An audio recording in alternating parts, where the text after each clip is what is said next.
বর্বরোচিত হামলা, সাদ সাহেব কর্তৃক বারবার নবীগণের সমালোচনা, কোরআন হাদিসের অপব্যাখ্যা, নিজেকে নিজে আমির হিসেবে ঘোষণা দেওয়া, তাবলীগের উসুল নীতিমালাগুলোকে ধ্বংস করা ইত্যাদি মারাত্মক বিতর্কিত কর্মকাণ্ডের কারণে 90% মুসলিম সংখ্যাগরিষ্ঠ এই দেশে, যেখানে অন্ধ সাদ অনুসারীদের নিষিদ্ধ করার আন্দোলন চলছে, সেখানে দেশে শান্তি শৃঙ্খলা রক্ষার্থে কাকরাইল মসজিদ ও টঙ্গী ইজতেমায় সাংঘর্ষিক অবস্থা ঠেকাতে সাদপন্থীদের অনুমতি না দিয়ে অন্য কোনো জায়গায় তাদের কার্যক্রম চালানোর সুযোগ দেয়াকে বৈষম্যমূলক পদক্ষেপ বলে তারা যে বর্ণনা করছে, সে বর্ণনা হাস্যকর। প্রিয় সাংবাদিক ভাইরা, 2018 সালে 1 ডিসেম্বর টঙ্গী তুরাগ তীরে বিশ্ব ইজতেমা ময়দানে সংগঠিত হয়েছিল এক বর্বর ও ন্যাক্কারজনক হামলা।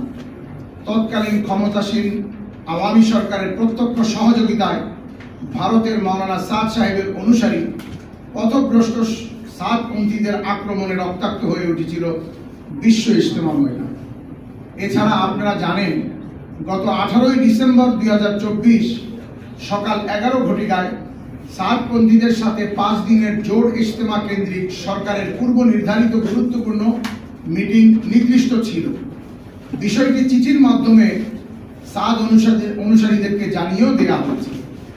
ফলে আমরা আমাদের শুরাই নিজাম তথা মাওলানা জুবায়ের সাহেবের তত্ত্বাবধানে পরিচালিত সাথীগণ তাদের হামলা না করার বিষয়ে নিশ্চিত ও অপ্রস্তুত ছিলাম।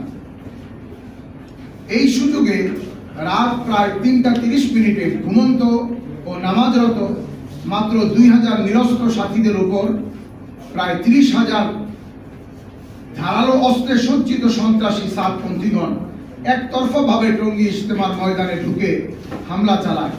এতে আমাদের মোট 4 জন সাথী নিহত ও শতাধিক সাথী আহত হন। পরদিন মন্ত্রণালয় মিটিংয়ে তাদের একতরফা হামলাকে উপদেষ্টা পরিষদ ও সরকারের ঊর্ধ্বতন কর্মকর্তাগণ স্বীকার করে ন্যায় বিচারের আশ্বাস দেয়। ওই সময় আমরা জোরালোভাবে জানিয়েছি, এই মাঠে সাদপন্থীরা আর ইজতেমা করার কোনো অধিকার নাই। পরবর্তীতে সরকার এবছর সময় স্বল্পতার কারণে ও বিদেশি মেহমানদের সম্মান রক্ষার্থে শুধুমাত্র এবছর তাদেরকে টঙ্গী ইজতেমা মাঠে ইজতেমা করার বিষয়টি বিবেচনা করার জন্য আমাদের মুরব্বীদের কাছে অনুরোধ করতে থাকি, যা বাস্তবায়ন সহজতর করার জন্য বর্তমান সরকার তাদেরকে আগামী বছর থেকে টঙ্গী ইজতেমা মাঠে সাদপন্থীরা ইজতেমা ও কোনো তাবলীগী কার্যক্রমে অংশগ্রহণ করবে না, এই শর্তে এবছর 14, 15, 16 ফেব্রুয়ারি ইজতেমা করার অনুমতি প্রদান করে। অথচ সাদপন্থীরা প্রকৃত অবস্থা প্রকাশ না করে বৈষম্য শব্দ ব্যবহার করে সহানুভূতি নেয়ার অপচেষ্টায় লিপ্ত। প্রিয় সাংবাদিক ভাইরা, বর্তমানে আওয়ামী লীগ যেমন ভাবে বৈষম্যের শিকার বলে যদি তারা দাবি করে, এর অভিযোগ যেমন হাস্যকর। ভারতের বিতর্কিত একজন ব্যক্তি যে নবীর সমালোচনা করার অপরাধে অভিযুক্ত, তার পক্ষে সমান অধিকার আদায় করার চেষ্টা আর তার থেকে অনেক বেশি হাস্যকর।